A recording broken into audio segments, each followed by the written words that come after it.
In our Fight or Flight, A Better Way series, we're talking about a genuine better way to interact with others.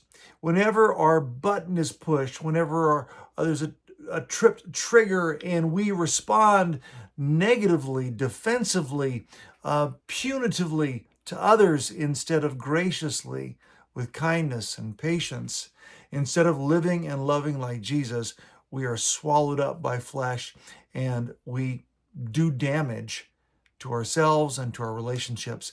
And we wonder, there's got to be a better way. Today and this week, we're going to look at our second principle, which is learning to look. Learning to look. Before we do that, let me just kind of talk about what we talked about as our foundation last week and tell you where we're going this week.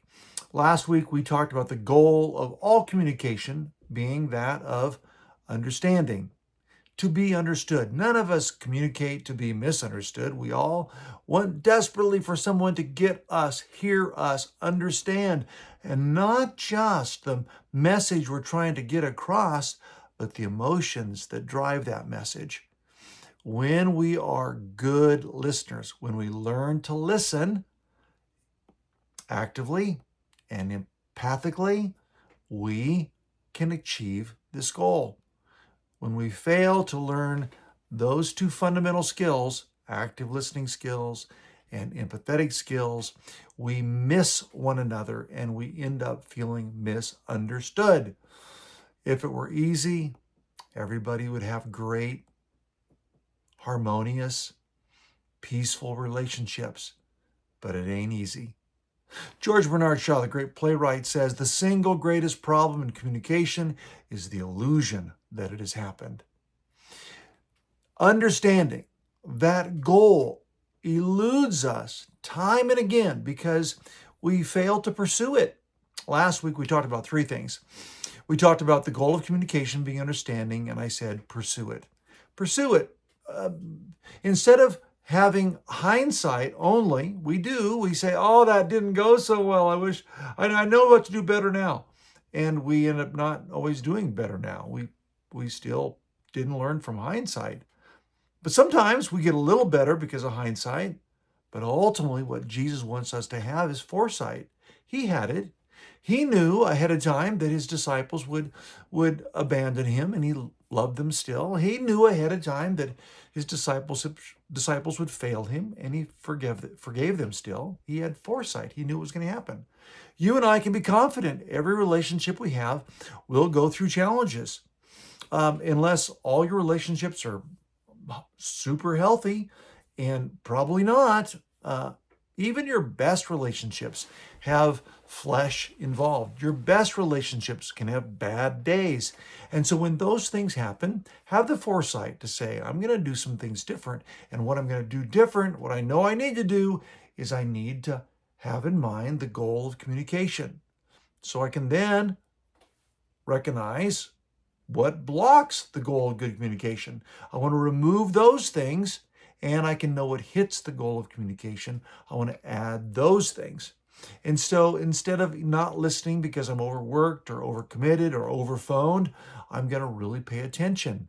I'm going to move in and practice my active listening. I'm going to look at the person, phone out of the way, maybe even out of the room. I'm going to paraphrase. I'm going to reflect what I hear so I make sure I heard it right. I'm going to look for the emotion. I'm going to empathize with whatever's driving the message. Maybe it's sadness. Maybe it's loneliness. Maybe it's anger, depression, misunderstanding. What's the emotion driving the message? When I do those things, I'm going to learn to listen well. And when I do, the other person's going to feel heard and understood. And that will invariably breed and foster intimacy and communion, closeness with the other person. So this week we're adding to the learn to listen skills, we're adding to that learn to look. We're going to do three things. We're going to look at crucial conversations. Know how to look and identify a crucial conversation, and we'll define what that is. We did this week, but I'll redefine that for you so you can do better at learning to look for that crucial conversation. It's the vulnerable conversation. Literally to have foresight, not just hindsight, because, oh, last time we talked, it didn't go so well, but foresight, this might not go well. The second thing we're going to look for is the reactive behavior. Reactive behavior in the other guy, but also this guy, right? Not just in them, but in ourselves. To have the increased awareness, self-awareness, to recognize I'm starting to feel kind of defensive.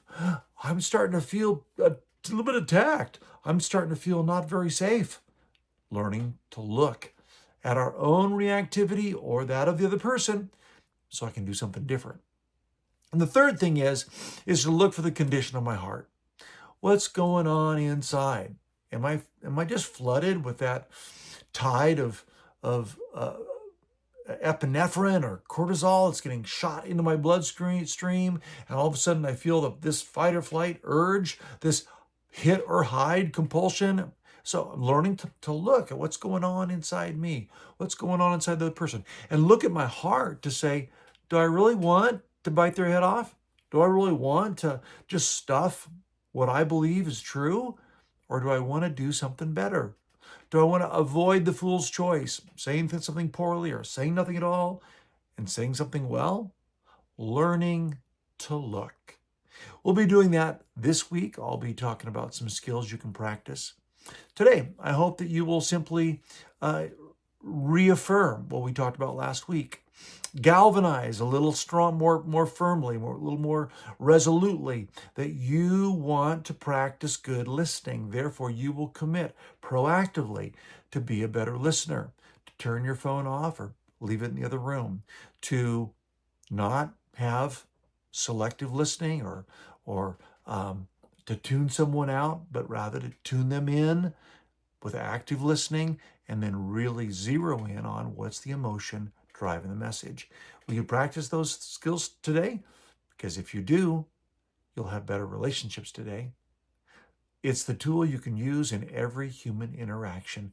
Being present, being an active listener with our body language, with the way we look at someone, not thinking about what I want to say, but zeroing in, listening carefully to what they have to say, making sure I understand it.